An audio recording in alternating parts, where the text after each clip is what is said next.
Behind me is my 1963 BSA Goldstar, and it's been leaking oil all over my garage floor for about a year now. When I first purchased my Goldstar last October, I noticed that it was leaking oil from pretty much everywhere. After its winter hibernation, I sent it to go get some engine work. It had a new piston and sleeve put in it, but it is still leaking from the bottom drain bolt. Any British motorcycle will leak a little bit of oil. That's just what they do and how they were designed. But I noticed an excess leak coming from the drain bolt and where the filter is on the Goldstar. So today we're gonna go through and change out the oil and hopefully fix this leak. With me, I have a BSA A10/A7 service manual because I don't have or have not been able to find a Goldstar DVD or a DB or a BB or a CB manual anywhere. When I first purchased the bike, I got about 5 massive boxes full of information, paperwork, all that stuff, but I don't have the time to dig through it, and the A10 and A7 should be pretty similar. Which might seem dumb to say because those are twins, but the engines are more similar than you might think. It should be pretty straightforward, so I'm not too worried about this one, but the main thing is going to be fixing the leak. Just like any oil change, we're gonna circulate the oil on the bike. I'm gonna let it warm up all the way. It's been sitting for a while. It still has enough oil in it to run just fine. I've been waiting for this Goldstar to get to 2,000 miles on the Odo. That means I have about 250 miles on the bike since the rebuild.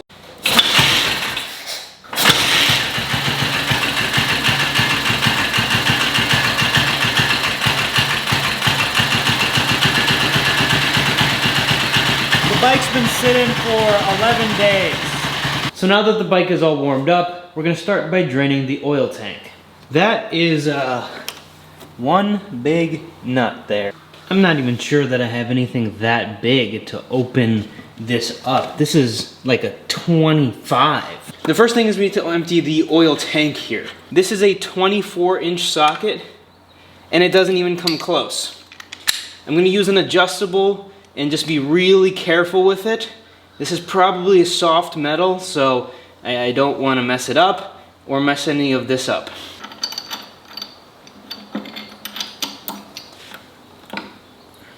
All right, I got it cracked. Luckily it wasn't too tight. Open it up, I don't know how much pressure there is or isn't going to be. All I'm hoping is oil doesn't go flying everywhere. That is a very long thread there.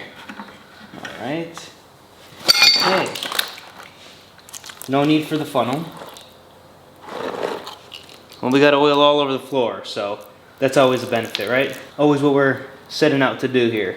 I don't know why I didn't expect it to come out quite that much. No easy small stream. Look at the size of that thread. All right, well, there we go. Now we just let this drain out. Got oil all over my floor. Okay, it's gonna have to drip on the exhaust, unfortunately, because I got oil going all the way to my drain. I gotta get that oil before it hits the drain or hits any of the cracks, so. Didn't quite go to plan, but could have gone worse. And that, people, is why we put cardboard underneath our drain pan. Don't know why I forgot, but I was just too excited. Now, as you can see, my floor is chip sealed. I immediately wanted to clean it up because I didn't want any of it going to the drain or spreading. This would be a good time to have sawdust laying around because that absorbs the oil. Of course, it's the one time that I don't use cardboard that the oil goes everywhere, but that's just the fun of the game, huh? So, a couple of good things here. Number one, this has a filter on it, which is the reason why it is very long. The filter here looks really clean. I'm gonna go and clean this off one time, and we're gonna reinstall it. This cork gasket here also looks very good, so no complaints there. The oil itself is very clean.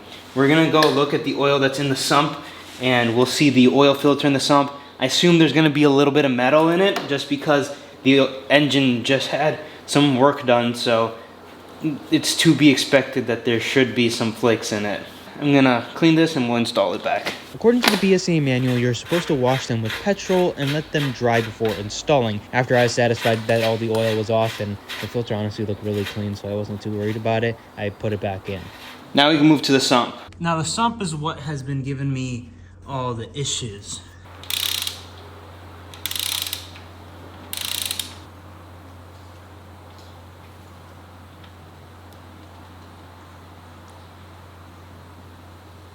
So what I'm about to do is I'm about to put the drain bolt back in, but in the meantime, if we can take a look at the drain bolt, it seems like someone has installed some silicone around it. Now I'm torn between all of the oil collecting on this drain bolt and dripping from it. There's only one real way to find out, and that's to put new oil in it, to seal this and the filter housing up properly, and then see where it's leaking from. Wipe it all down and get a good observation of what we are dealing with. If I can seal what I believe was the drain bolt leak, I'm okay with the other leaks. If we do take a closer inspection at it, there is oil between the drain bolt and this washer here.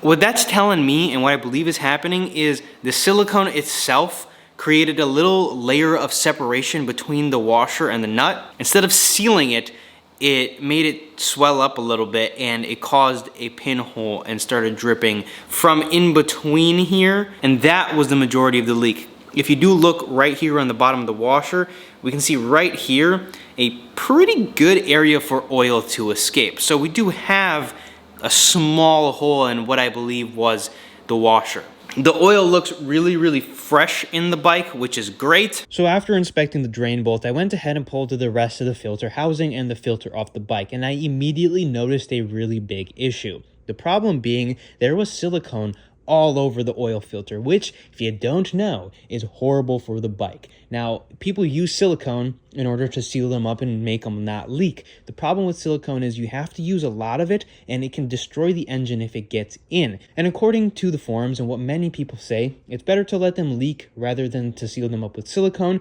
but if you seal them up properly, you shouldn't need to use it in the first place. I made sure to thoroughly clean the filter, thoroughly clean the housing, and thoroughly clean the engine in order to prevent any silicone from getting into it or in the future somehow getting into the oil. And that took me a little bit, but it was well worth it. I then had my dad assist me into helping make a gasket, and then I made my own gasket for the very first time after watching him and how he did it. So I have gone ahead and got rid of as much of the silicone as I possibly could. I would replace this filter, but I could not find these anywhere online. I am pretty sure that this is a homemade filter just looking at it, but no one sells a filter for this bike. According to the manual, there's supposed to be a filter, so I'm just gonna install this one now that I'm satisfied with how clean it is, and in the next oil change, I'll do even more research to find a filter. So now that we've got the filter cleaned, which took longer than it should have just because I wanted to do it right, don't want any silicone going into the engine whatsoever. If you do it properly, you should be able to get around using silicone. Basically what I've learned is there's better ways and better materials to use. As far as sealing that bottom, there should be nothing really used other than the proper gaskets. Now to fill the Goldstar, there isn't a fill procedure in the manual, believe it or not, like there was with the GB500. That video is gonna come out next week, but Honda takes you step by step. BSA didn't. Not a surprise there. But what I'm going to do is going to fill the oil tank. The oil tank takes 5.5 pints of oil, which equates to about 3.1 quarts. I'm gonna go ahead and add about 3 quarts to the tank, getting it up to this oil line, and then I'm gonna kick it a few times until the oil has circulated throughout the bike. There's the oil return feed that runs on top. I've learned that if you plug it once it starts cycling, it sends oil straight into the rocker box and lubricates it faster. I know a lot of people, when they first start their bikes after a long time, will just cover that feed after they see it's flowing. That sends oil straight into the rocker. So what I'm going to do is just fill it up, get it to cycle through without starting the bike, and then we'll see how much oil we need to add. According to the BSA manual, there are a lot of different types of motorcycle oils that were recommended back in the day. But it's no longer the 60s and it's 2025, so according to modern day specs and what Amsoil recommends is a 10W40. Now, we are using synthetic motor oil, and believe it or not, synthetics do not make your bike leak more. If you've ever switched to a synthetic on a British bike and noticed more leaks, it's because the conventional oil was causing sludge in your engine. All of that sludge gets removed with all the additives of the synthetic oil. This Goldstar motor has 250 miles on it since a basic full rebuild. And what that means is if I run a synthetic, there's not going to be any sludge built up in this, so it shouldn't leak anymore. And that's one thing I've been playing around with because it's very important to know that when you have a British bike. Today we're using Amsoil simply because it is the best motorcycle oil you can really get, the best oil. Amsoil has the best additives, and these bikes are quite cold-blooded when it comes down to it. They really like to take their time warming up. And Amsoil properly lubricates them even if it's not fully up to temperature, which is very important because you want the oil flowing as fast as possible and you want it lubricating as best as possible as soon as possible. And that's one of the many reasons we're using this oil here today.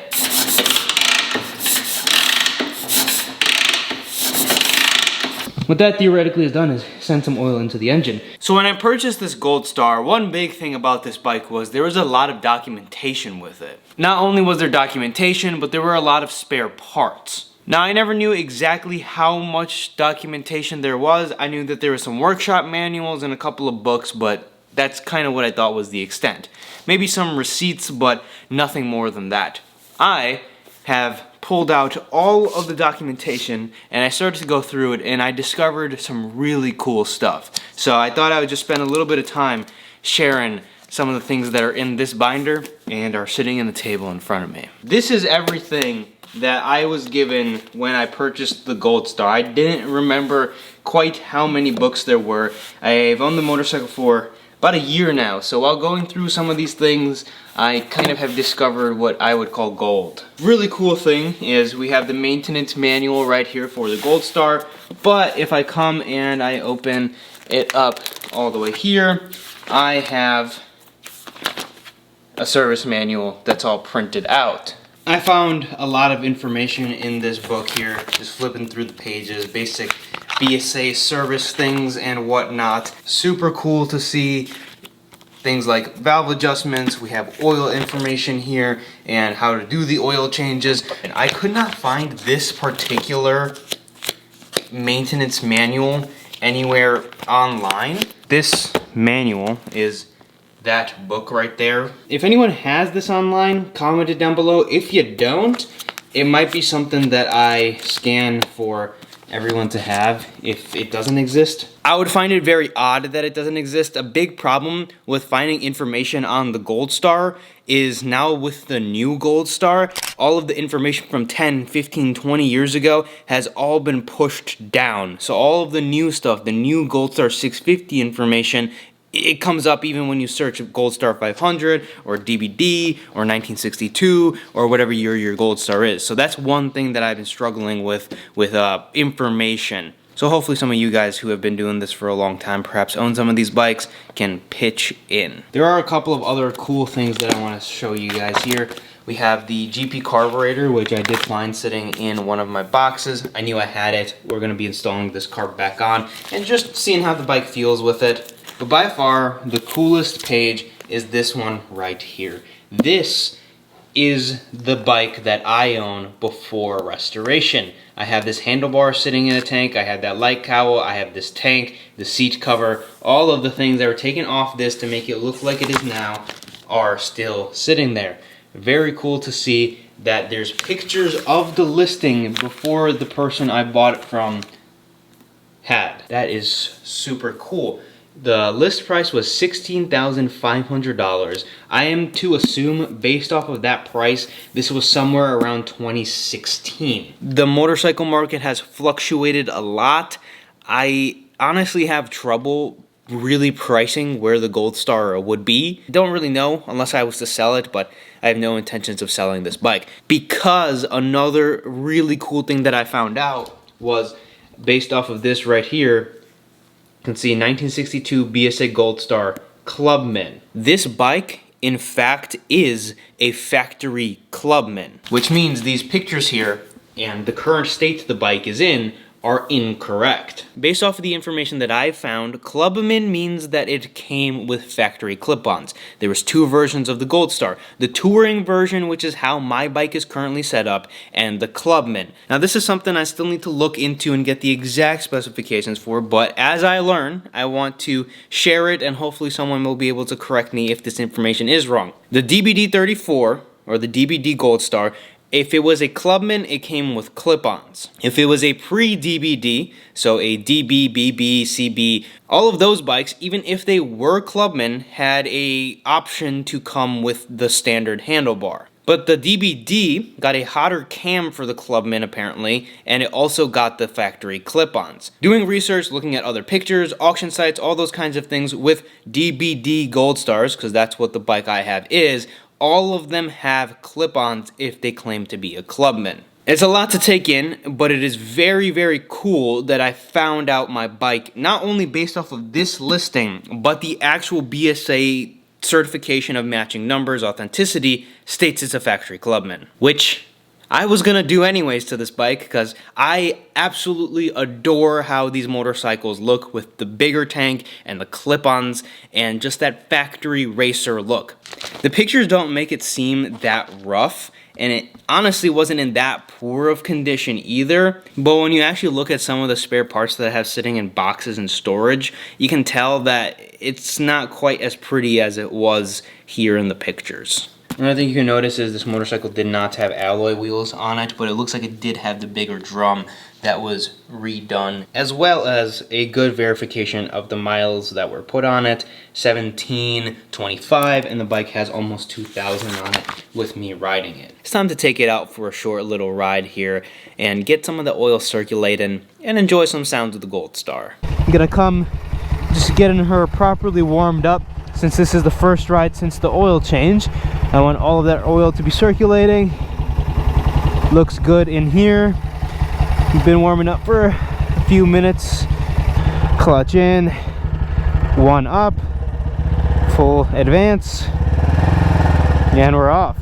It seems as if Wisconsin winter has already started a little prematurely here. I mean, we've had snow as early as Halloween before, so it's very possible this could be one of the last rides I take this bike on for the season, which was the purpose of doing the oil change. So now it'll sit, not leaking, hopefully. So far I haven't noticed anything. And number 2, it'll have some fresh oil that doesn't have any moisture built up into it and it's still full of additives. It is mighty cold. Yeah. I've ridden in some cold weather, but it's probably 40 degrees right now. Not the most fun, but I'm on a Goldstar, so can't complain. It just sounds so good. This bike will be going into storage, but it's going to be on display / storage with a couple of my other bikes, so people can appreciate it. Last winter seems like it was yesterday, and this summer has gone by so fast. But it was on display / storage last year as well. A lot of people were eyeing it up being like, whoa, did not expect that to be here. The Ariel is getting closer and closer to being roadworthy. I'd like to take that bike out one more time if possible. And it might just happen here this weekend. Just sounds so good.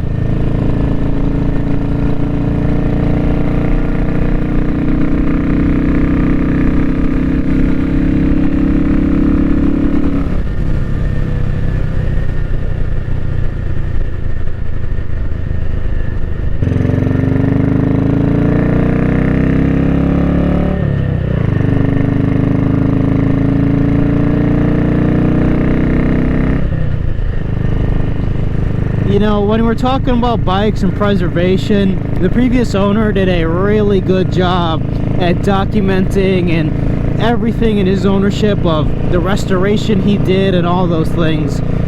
It really makes me want to continue to keep up the bike's lineage and also do that with my other bikes and have physical copies of everything.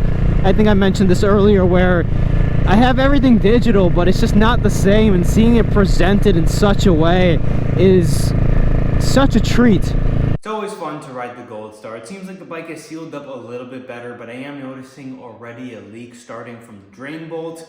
The leak is reduced, but it's still bad. I also noticed, now that the engine's all cleaned up and I cleaned it and wiped it down before we took it for a ride, I noticed a couple of things. Number one, the sump breather is directly where a majority of the leaks were, so what that does is it spits oil as you ride, and it causes this whole side of the frame to get oil on it, and it makes the leak look way worse because there's just a ton of oil lathered on it. But the other thing I noticed is there's a line that comes from the oil tank, and that line is actually leaking. I can see silicone around it, so properly sealing that up and getting it back on the bike should fix another big leak that's going on with the bike. But the bike rode nice, it feels good, and I'm excited to continue to ride it. It's really cold already, so maybe 1 or 2 more rides here. But that's really all I have for this one. I wanted to change the oil, give it a good service, talk and look through some of the paperwork that I found, and just continue sharing some of the stuff with the Goldstar, as I know many people like to watch content on it. That's all I have for this one. Leave a like, subscribe to the channel, check out our house tees and our hoodies, which are currently live on the website, but they're not going to be for long. Get them while you can, and I'll see you, as always, in the next video.